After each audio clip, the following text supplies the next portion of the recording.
ఇక మనమైతే ఈరోజైతే పన్నీర్ కర్రీ ఎలా చేసుకోవాలి, చపాతీలోకి కానీ ముద్దలోకి అయితే అదిరిపోతుంది. ముందుగా ఎర్రగడ్డలు కోసి పెట్టుకోవాలి. అలాగే ఒక 2 టమోటాలు, పెద్ద సైజు టమోటాలు 2 చూసి ఇట్లా కట్ చేసుకొని పెట్టుకోండి. ఒక 10 జీడిపప్పులు,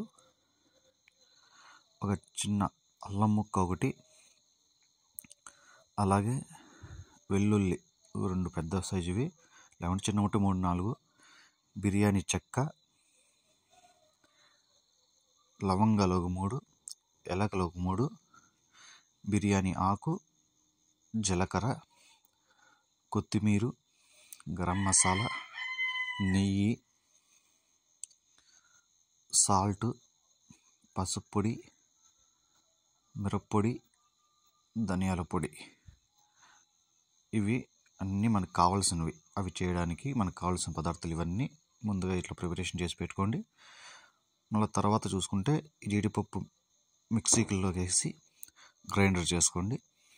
ఒక పొడిలాగా ఇలా పొడి అయ్యే వరకు గ్రైండ్ చేసుకోండి. తీసి మళ్ళీ పక్కన పెట్టుకోండి.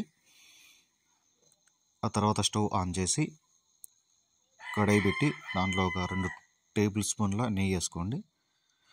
ఆ నెయ్యి కొంచెం వేగాక దాంట్లోనే ఈ పన్నీర్ కోసి పెట్టుకొని ఉంటాం కదా, అవి వచ్చి ఫ్రై చేసుకోవాలి. ఒక 2-3 నిమిషాలు గోల్డెన్ కలర్కి వచ్చేకి ఫ్రై చేసుకోండి. మనకి అప్పుడే టేస్ట్ వస్తుంది. కొంచెం గోల్డెన్ కలర్ రావాలి. అలా వచ్చాక కలుపుతూ ఉండండి. కింద అవి అడగంటుతాయి. తర్వాత అదే స్టవ్లో అదే నీళ్ళు ఎర్రగడ్డలు వేసి ఫ్రై చేసుకోండి. ఒక 1.5 నిమిషం అయితే ఫ్రై చేసుకుని తర్వాత వచ్చి ఇలా టమాటా వేసేసి ఇది కూడా ఒక 2-3 నిమిషాలు అయితే ఫ్రై చేసుకోండి. బాగా మగ్గాలి. ఇవి మగ్గిన తర్వాత బాగా కలుపుతూ ఉండండి.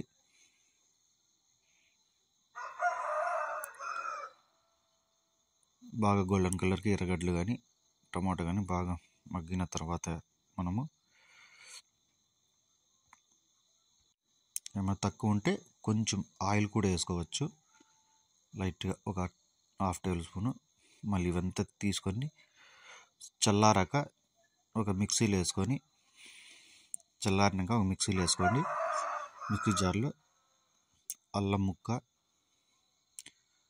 తర్వాత వచ్చి వెల్లుల్లి, చెక్క, లవంగాలు, యాలకులు వేసుకొని అన్ని మిక్సింగ్ పట్టుకోవాలి. బాగా మెత్తని పేస్ట్ లాగా ఇలా తయారవుతుంది. అది తీసి పక్కన పెట్టుకుని ఇది కూడా కొంచెం చల్లారాక తర్వాత మళ్ళీ అదే పాన్లో మనం ఎర్రగడ్డలు టమాటాలు ఫ్రై చేసిన దానిలో ఒక 2 స్పూన్ల ఆయిల్ వేసుకొని బిర్యానీ ఆకు ఒకటి కొంచెం లైట్గా కాగినాక బిర్యానీ ఆకు వేసుకోండి. తర్వాత వచ్చి అందులోనే జీలకర్ర వేసుకొని 1 నిమిషం పాటు లో ఫ్లేమ్లో ఫ్రై చేసుకోండి. ఎక్కువ మళ్ళీ ఆకు మాడిపోకుండా లో ఫ్లేమ్లో అలాగా కొంచెం ఫ్రై అయ్యేలాగా ఫ్రై చేసుకోండి. తర్వాత పేస్ట్ వేసుకొని మనం మిక్సీ జార్లో టమోటా ఎర్రగడ్డల పేస్ట్ వేసుకొని బాగా కలుపుకుంటూ మగ్గనివ్వాలి. బాగా కలుపుతూ ఉండండి, ఎందుకంటే చిక్కగా ఉంటుంది కాబట్టి మగ్గనివ్వాలి. అట్లా బాగా కాగిన తర్వాత దాంట్లోని కారం, మిరప్పొడి, అది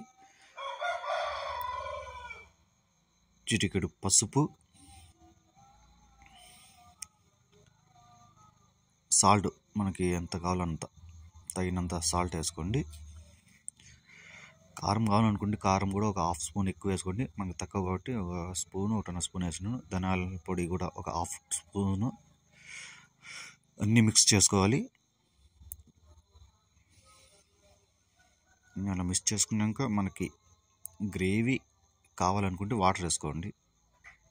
ఇంకా వద్దు అనుకుంటే కొంచెం గట్టిగానే ఒక లైట్గా వేసుకోండి.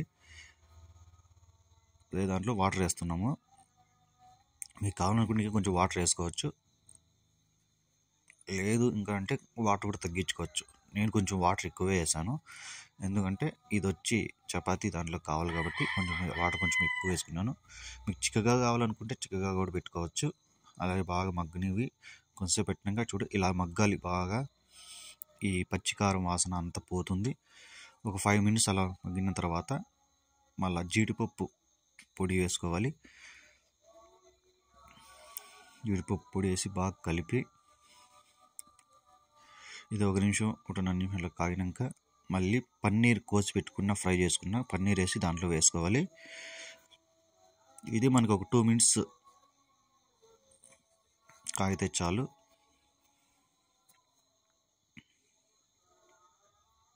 ఇలా బడుబడు తిప్పుకుంటూ వాళ్ళని కింద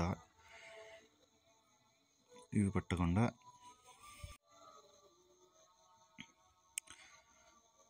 అంతా కాగిన తర్వాత మళ్ళీ గరం మసాలా పౌడర్ వేసుకోండి. లాస్ట్లో ఇంకా 2 minutesలో దింపే టైంలో గరం మసాలా వేసుకొని లాస్ట్లో కలిపి 1 నిమిషం అట్లా అంతే. ఈ వాసన కూడా పోయేటట్టు పచ్చి వాసన ఒక 40 seconds 50 seconds 1 నిమిషం లోపల కాగినాక కలిపి బాగా మగ్గనివ్వాలి. తర్వాత లాస్ట్లో దింపే టైంలో కొత్తిమీరతో సర్వ్ చేసుకోండి. అంతే, ఇక పన్నీర్ కర్రీ అయిపోయినట్టే. ఇంకా మనం దింపేసి ఒక 2 minutes చల్లారాక ఒక ప్లేట్ తీసుకొని మనకేమైనా బిర్యానీ ఆకులు ఏమైనా ఎక్కువ ఉంటే అవి ఆకులన్నీ తీసేయండి. అలా వేసుకొని చూడండి ఎంత గ్రేవీగా ఉందో. నా వీడియో నచ్చితే ప్లీజ్ సబ్స్క్రైబ్ చేసుకోండి. Thank you.